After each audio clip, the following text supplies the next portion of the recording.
ضرب سے دل ہل جاتے تھے، وہ ضرب لگانا بھول گئے۔ منہ دیکھ لیا آئینے میں پر داغ نہ دیکھا سینے میں، منہ دیکھ لیا آئینے میں پر داغ نہ دیکھا سینے میں، جی ایسا لگایا جینے میں مرنے کو مسلمان بھول گئے۔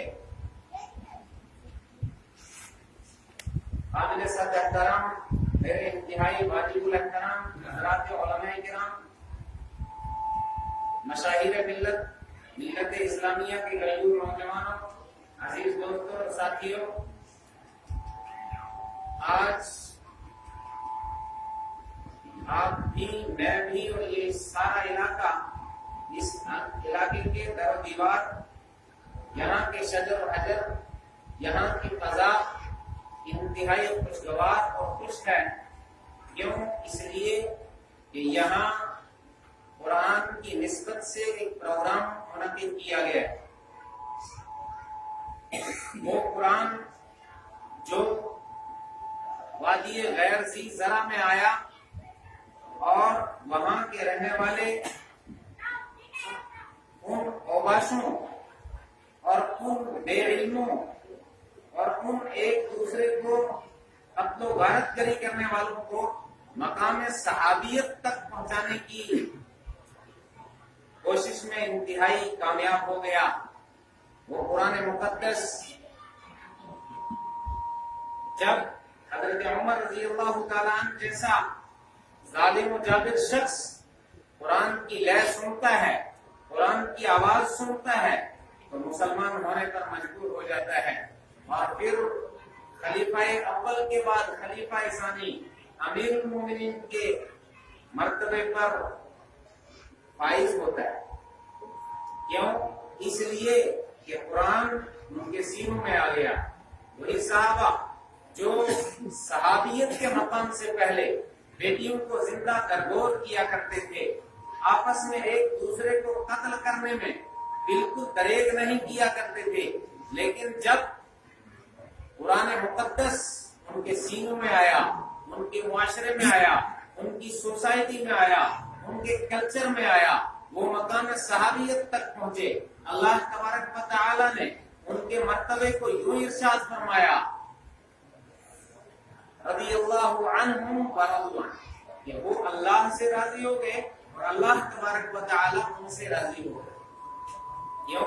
اس لیے کہ انہوں نے قرآن کو اپنے سینے کے اندر جاگزین کر لیا۔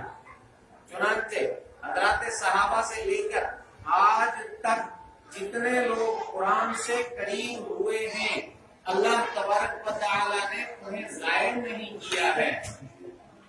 آج بھی ہمارا ایک کالج کا پڑھا ہوا ایک اسکالر کھڑا ہوتا ہے، وہ مجبور ہو جاتا ہے یہ بات کہنے کے لیے کہ مدرسے میں جائے گا، کھائے گا کیا؟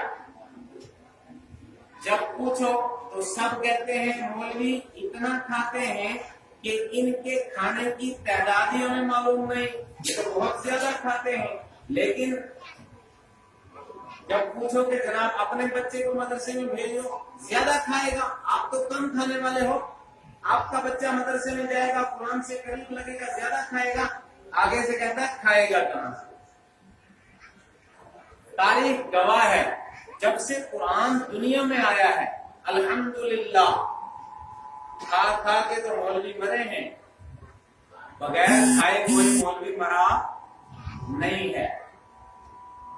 آپ نے دنیا میں گریجویشن کرنے والوں کا، ایم اے کرنے والوں کا، ایم بی اے کرنے والوں کا، ایل ایل بی کرنے والوں کا اور دیگر ڈگریز کرنے والوں کا احتجاج دیکھا ہوگا، انہیں بھوک ہڑتال کرتے ہوئے دیکھا ہوگا، لیکن کہیں کسی مولوی کو اور چند حفاظ کو کسی چوک پہ کھڑے اس لیے نہیں دیکھا ہوگا کہ ہماری تنخواہ بڑھاؤ۔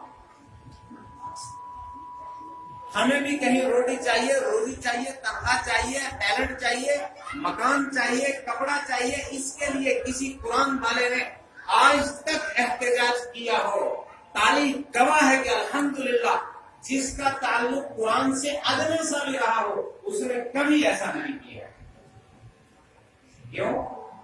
اس لیے کہ اس کے پاس وہ کلام ہے جو کلام اللہ تبارک و تعالی کا کلام کہلاتا ہے، جس کا تعلق ڈائریکٹ ہائی کورٹ سے ہے، جس کا تعلق ڈائریکٹ اللہ تبارک و تعالیٰ سے ہے، اللہ تبارک و تعالیٰ کا کلام مضبوط ہے اور کمزور نہیں ہے، تو وجہ طور پر کہا جا سکتا ہے کہ جب اس کلام سے جس شخص کا تعلق ہو گیا وہ دنیا کا مضبوط ترین شخص ہے۔ یہی وجہ ہے کہ جب آپ سپر پاور طاقتوں کو دیکھیں، چاہے ماضی قریب میں رشیا سپر پاور تھا، اس وقت میں امریکہ سپر پاور ہونے کے خواب دیکھ رہا ہے کہ میں سپر پاور ہوں، اور آئندہ کے لیے اسرائیل کوششیں کر رہا ہے، تاریخ عالم گواہ ہے، آپ حضرات میڈیائی اعتبار سے سارے حالات کو خود دیکھ رہے ہو، بلا شبہ وہ اپنے آپ کو سپر پاور کہتے ہیں، لیکن اگر دنیا میں وہ کسی شخص سے ڈرتے ہیں اور کسی کمیونٹی سے ڈرتے ہیں، کسی طبقے سے ڈرتے ہیں، وہ قرآن والوں سے ڈرتے ہیں۔ کیوں ڈر ہے ان کو قرآن والوں سے؟ اس لیے کہ انہوں نے دیکھا ہے قرآن آیا تو آتا چلا گیا، بڑھا تو بڑھتا چلا گیا، اپنے آغوش میں لیا تو لیتا چلا گیا، جو اس کے قریب لگا وہ اس کا عاشق بنا، اور پھر جو اس کا عاشق بنا اس کی دنیا بھی سنور گئی اور آخرت بھی سنور گئی، وہ کہیں کسی مقام پہ ڈرا ہی نہیں، کسی مقام پہ رکا ہی نہیں، کسی مقام پہ پریشان ہوا ہی نہیں، اللہ تبارک و تعالیٰ نے اس کو پریشانی سے دو چار ہونے ہی نہیں دیا ہے۔ حضرت سعد بن وقاص رضی اللہ تعالیٰ اردن میں تشریف لے گئے، وہاں کی حکومت نے حضرت سعد بن وقاص رضی اللہ تعالیٰ کے احوال دیکھے، کپڑے پھٹے ہوئے، پیٹ کمر سے لگا ہوا، سر پہ ادنا سا خود، ہاتھ میں ٹوٹی ہوئی تلوار، کپڑے اتنے پھٹے ہوئے کہ چیتھڑے لٹک رہے ہیں، لیکن بات کیا کرتا ہے، جب بادشاہ کے دربار میں آیا ہے اور یہاں آگے کرتا ہے، کہتا ہے کہ اسلمو تسلمو، ایمان لے آؤ، اسلام قبول کر لو، مامون ہو جاؤ گے۔ اگلا پوچھے ورنہ کیا کر لو گے؟ اگلا حضرت سعد بن وقاص رضی اللہ تعالیٰ تلوار اٹھاتے ہیں ٹوٹی ہوئی، کہتے ہیں اس سے فیصلہ کر لیں گے۔ حضرت سعد بن وقاص رضی اللہ تعالیٰ کو جو بیٹھنے کے لیے کہا جاتا ہے تو وہ نیچے بیٹھنے کو جاتے ہیں، وہاں انتہائی قیمتی قالین پڑا ہوا ہے، حضرت سعد بن وقاص رضی اللہ تعالیٰ قالین کو کاٹتے ہیں، کہتے ہیں اللہ نے اچھا فرش بٹھایا ہوا ہے، میں تیرے فرش پہ بیٹھنا نہیں چاہتا، اللہ کے فرش پہ بیٹھوں گا، اس کو کاٹ کے زمین پہ بیٹھ جائے۔ جب کھانے کے لیے لائن میں بیٹھتے ہیں، حضرت سعد بن وقاص رضی اللہ تعالیٰ سنت کے مطابق بیٹھ کے کھانا کھاتے ہیں، اور اس کے بعد میں حضرت سعد بن وقاص رضی اللہ تعالیٰ کھانا کھانے کے آخر میں پلیٹ چاٹنے لگتے ہیں، ساتھ والا دیکھتا ہے، کہتا ہے یہاں کا کلچر اجازت نہیں دیتا، یہاں کی کمیونٹی اجازت نہیں دیتی، یہاں کی سوسائٹی ایسا کرتی نہیں، یہ پلیٹ چاٹنے والوں میں سے نہیں ہے، یہ کھاتے ہیں اور ڈنگروں کی طرح بھاگ جاتے ہیں، اگر ایسا کرے گا بے عزتی ہو جائے گی۔ اب جو ادھر سے کوہنی سے یوں دھکا لگایا، حضرت سعد بن وقاص رضی اللہ عنہ سمجھ گئے ہیں کہ کہنے والا کیا کہہ رہا ہے۔ حضرت نے فرمایا اترک سنت نبی لہؤلاء الحمقاء، کیا میں اپنے پیارے حبیب صلی اللہ علیہ وسلم کی سنت کو ان بے وقوفوں کی وجہ سے چھوڑ دوں؟ یہ مجھ سے نہیں ہو سکتا۔ تو اللہ کے نبی کی سنت کو ان کے دسترخوان پہ بھی جب پہنچے تو ادا کر لیا۔ میرے دوست، آج کی تاریخ میں اور تو بھی مسلمان ہونے کا دم بھرتے ہیں، میں اور تو بھی اپنے آپ کو ایمان والا ہونے والا کہتے ہیں، ہمارا بھی دعویٰ ہے کہ وی آر مسلمس، ہمارا بھی کہنا ہے کہ our culture is Muslim culture, اسلامی کلچر، بٹ نظر کہیں نہیں آتا، نظر کہیں نہیں آتا۔ آج کا غیر مسلم جو اسلام قبول کرنا چاہتا ہے وہ مجھ سے اور آپ سے سوال کرتا ہے، اسلام کتابوں میں تو ہم نے دیکھا ہے لیکن تمہاری زندگیوں میں تو نظر نہیں آتا۔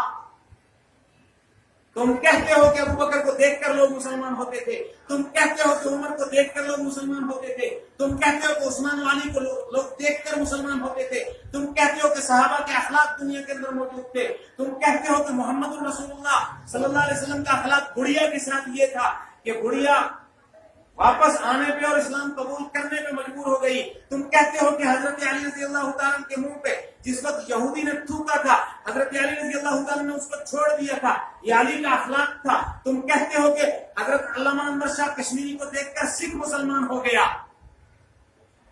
وہ اسلام تمہارے اندر تو نظر نہیں آتا, تم تو ہمیں کھوکھلے نظر آتے ہو. اب جواب میں تو مجھے مجبور ہو کے یہی کہنا پڑتا ہے کہ ہم میڈیائی مسلمان ہیں. کیا جی, ہم میڈیائی مسلمان ہیں. ہم وہ مسلمان نہیں جو ابو بکر عمر تھے, ہم وہ مسلمان نہیں جو محمد رسول اللہ صلی اللہ علیہ وسلم جو دنیا میں برپا کرنا چاہتے تھے. لیکن اللہ کا کرم ہے, جو کچھ ہے وہ ہے اللہ کا کرم ہے کہ اس وقت بھی دنیا کا سارا باطل اگر لڑنا ہے تو آپ سے لڑنا ہے. اگر سارے باطل کو پریشانی ہے تو ان داڑھی اور ٹوپی والوں کی پریشانی ہے. یہ دنیا کے اندر موجود ہے. ہر سال امریکہ کے اندر ریسرچ ہوتی ہے, کانفرنس ہوتی ہے, اور اس کانفرنس کے اندر یہ بل پاس کیا جاتا ہے کہ دنیا کے اندر سے مدارس ختم کر دیے جائیں. لیکن جس وقت میں عملی میدان میں اترتے ہیں تو امریکہ کے اندر موجود شکاگو یونیورسٹی کے پاس میں موجود مدرسہ الحمدللہ امریکہ کی حکومت ختم نہیں کر سکتی. رشیا کا وزیر اعظم پوتن ہر سال اسرائیل کا سفر کرتا ہے, لندن میں جا کے میٹنگ کرتا ہے, ساری دنیا کے اسکالروں کو, یہودی اور نصرانی اسکالروں کو جمع کرتے ہیں, اور اس کے بعد میں ساری دنیا کی سپر پاور طاقتوں کو جمع کر کے کہتے ہیں کہ اگر ہمیں خطرہ ہے تو مدارس سے خطرہ ہے. لیکن رشیا میں موجود ماسکو یونیورسٹی کے پاس میں جو مدرسہ ہے اس کو رشیا کی حکومت ختم نہیں کر سکتی.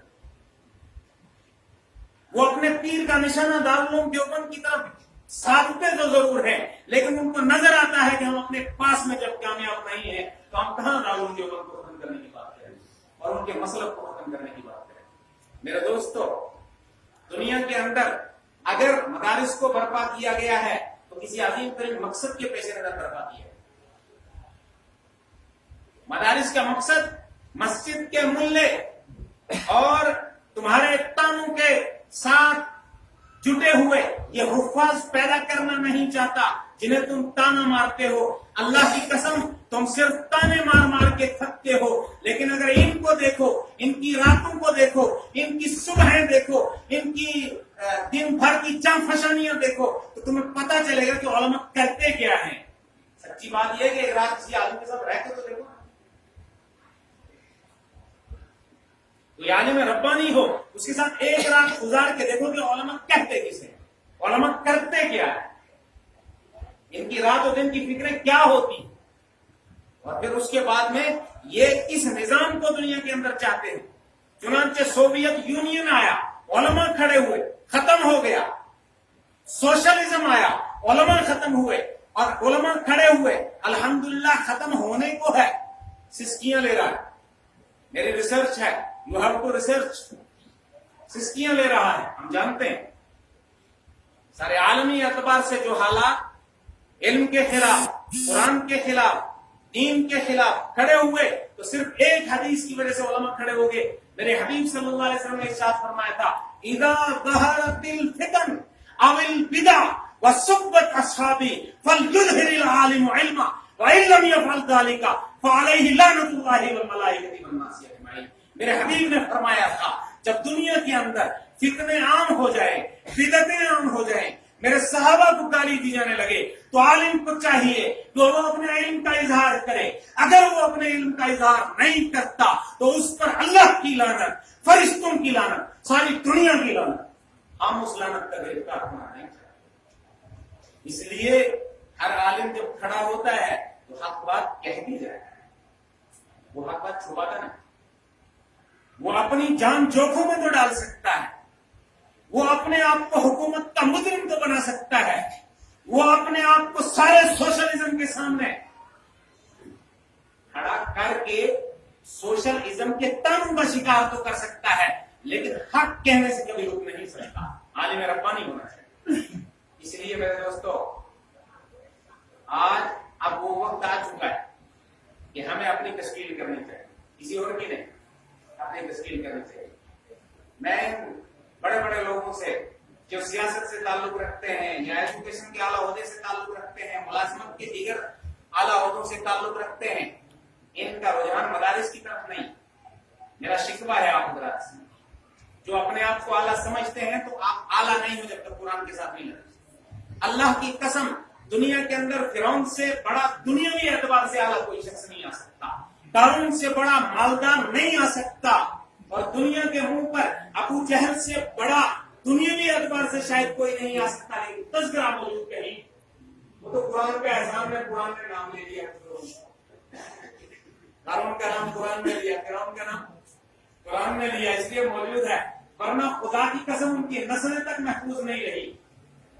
اور تم کہتے ہو کہ ہماری ایجوکیشن محفوظ رہے گی، اور تم کہتے ہو ہماری سیاست محفوظ رہے گی، تم کہتے ہو ہمارا ڈپارٹمنٹ محفوظ رہے گا۔